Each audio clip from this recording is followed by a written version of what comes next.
The sun blazes mercilessly over the vast savanna, its golden light shimmering against tall grasses that sway like a restless sea.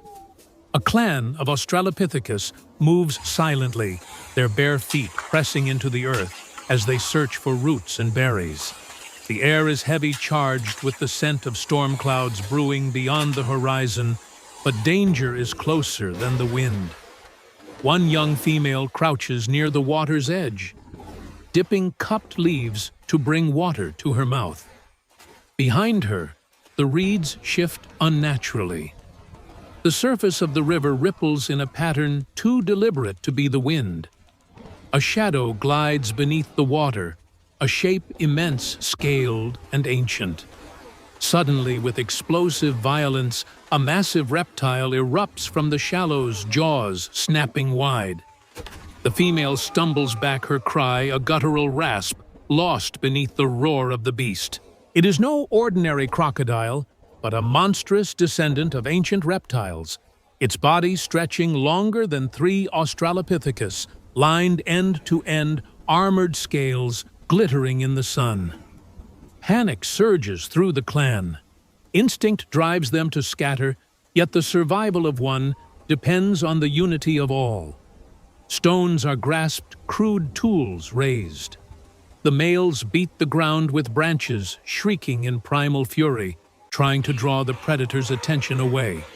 The creature lunges again, tail thrashing, striking like a whip against the mud, and sending droplets spraying like shards of glass.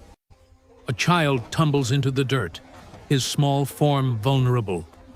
In a heartbeat, 2 adults rush forward, one hoisting the child high, while the other hurls a sharpened stick into the reptile's flank.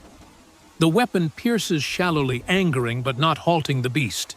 Blood streaks the air, the reptile thrashes harder, and the clan retreats toward higher ground, scrambling up a rocky slope as the creature snaps below. The savanna itself seems to hold its breath. Above them, vultures circle, awaiting their chance should the clan falter. But survival today is not only about brute force. It is about endurance strategy and the unbreakable thread of kinship. Hours later, with the beast left behind in the reeds, the clan regroups. Their breathing is ragged, their skin streaked with mud, sweat, and fear, but their eyes hold a flicker of triumph. The child lives. The clan survives. Yet the day is far from over.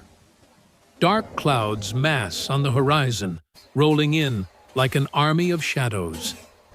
The wind stiffens, carrying with it the scent of ozone and the warning of a storm. Thunder cracks, lightning spears the sky. The Australopithecus press onward, leaving the safety of rock and pushing into open grassland, for food must be found, and hunger gnaws sharper than fear. Yet even as they move, their steps falter. In the distance, the grasses part in waves. Shapes move low, and deliberate dozens of reptilian forms, predators from another age, stalking in silence. The battle for survival has only begun. The storm breaks violently across the plains, sheets of rain slashing the land as if the sky itself has opened. The clan presses forward, their bodies bent low against the wind hair plastered to their skin, carrying infants wrapped in bundles of leaves. The ground beneath them turns to slick mud, each step a battle not to be swallowed by the earth. Lightning flashes again, illuminating the nightmare in the grass. Giant reptiles, low-slung bodies glistening with rain, eyes shining like molten amber. These are no isolated monsters, but a hunting pack, cold-blooded survivors of an age that should have passed. They move with chilling purpose, closing in from both flanks. The Australopithecus scattered toward a stand of trees, driven not by plan, but by instinct, clambering into branches for height, for safety. But the reptiles follow their claws, tearing at bark, their jaws snapping upward. One male grips a stone, pounding it against the tree's trunk until it splinters, breaking loose a heavy branch. With raw strength, he hurls it down the weight, striking the skull of one reptile. The beast reels dazed, giving the clan a moment to ascend higher. Yet the rain does not relent. The trees sway under the wind branches, threatening to snap. Above, thunder shakes the sky, drowning their cries. At the base of the tree, the pack circles relentless jaws wide enough to crush bone in an instant. Hours pass, the reptiles lingering patient as stone. Hunger claws at the clan. Children whimper. A decision must be made: stay and starve, or descend and fight. At dawn, when the storm eases, the reptiles lie drowsy, their cold-blooded bodies slowed by the chill of the night's downpour. The clan seizes the chance. One by one they slip down gripping stones sharpened by the river. They do not attack recklessly, they move as one. A female scatters burning twigs, snatched from a lightning-struck tree smoke, curling into the beast's nostrils. Fire, the element of both terror and salvation, drives the reptiles back, their hiss-like roars splitting the morning's silence. The clan strikes in formation tools, stabbing stones, smashing against scales. It is a brutal, desperate ballet of survival, where every movement risks death. Blood stains the grass reptile and hominin alike. A young male is slashed across the thigh, collapsing, his scream rising above the chaos. Two others drag him away, while the strongest press forward. Finally, one reptile collapses, its skull shattered beneath a barrage of stones. Another slinks away, retreating into the wet savanna. The rest scatter, their resolve broken by flame and fury. Silence returns, broken only by labored breathing and the whimper of the injured. The clan does not rejoice. They gather their wounded smear mud mixed with crushed herbs onto the bleeding gash, binding it with strips of fibrous leaves. Around them lie the remains of beasts that could have ended their line forever. Yet survival is bought at a price, and the savanna still waits with more trials to come. The sun climbs once more, casting long shadows across the drenched savanna, and the clan limps forward. Their bodies ache, their wounds sting, but the fire of survival drives them on. They follow the river's bend until the land narrows into a gorge, cliffs rising like the walls of a forgotten temple. Here, the echoes of their movements bounce back at them, amplifying every step. But in this narrow place, another danger awaits. From a ledge above, a reptile larger than all they had faced before stirs, scales glistening with dew, its roar reverberating like thunder through stone. This is the apex of their nightmare, a beast whose size dwarfs even their tallest male, a creature that has made this gorge its hunting ground. There is no retreat, the cliffs trap them. Panic threatens to shatter their fragile unity, but then something primal takes hold.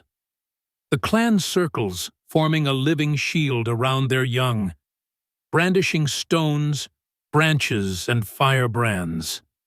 The great reptile descends, claws raking the earth, jaws opening wide enough to swallow an adult whole. It charges, tail swinging like a fallen tree, smashing against the rock walls. The clan erupts into motion. Firebrands are thrust forward, their smoke and sparks striking fear into even this ancient monster. The beast lashes out, but the clan fights as one. A male drives a sharpened stake deep into its flank. Another smashes its eye with a rock, while females scream and strike with unyielding fury. The clash is cataclysmic, flesh against stone, roar against cry, life against extinction. The beast thrashes wildly, tail whipping one female aside, leaving her gasping on the ground. But her sacrifice buys a moment. With a final desperate surge, the clan drives the burning branches into the creature's open maw, smoke billowing as flames lick its throat. The reptile rears, writhes, and then collapses against the cliff with a force that shakes the gorge. Silence falls, broken only by the crackle of embers and the ragged breaths of survivors. Slowly, the clan gathers around the fallen beast. Their eyes reflect firelight and awe, for they have not only survived, they have conquered a terror that ruled before them. The injured are tended with poultices of leaves and herbs, wounds pressed with cooling mud. The female struck down breathes again, lifted gently by her kin. A hush spreads as the young child who nearly died at the river's edge toddles forward, touching the beast's scaly hide with small hands. A ripple of recognition passes through the group. They are fragile, yet together they are stronger than even giants. As twilight descends, the clan makes camp within the gorge. The storm has passed, the fire glows warm, and meat is roasted from their fallen foe. Around the flames they eat, they heal, and they endure. Above the stars burn cold and eternal, but on this night they bear witness to something new, not just survival, but victory. The myth of their struggle will be carried in every scar, every child's memory, and in the unspoken bond that only life and death can forge. Humanity's path forward will be carved not just by fear, but by courage born of unity and the will to face even the monsters of ages past.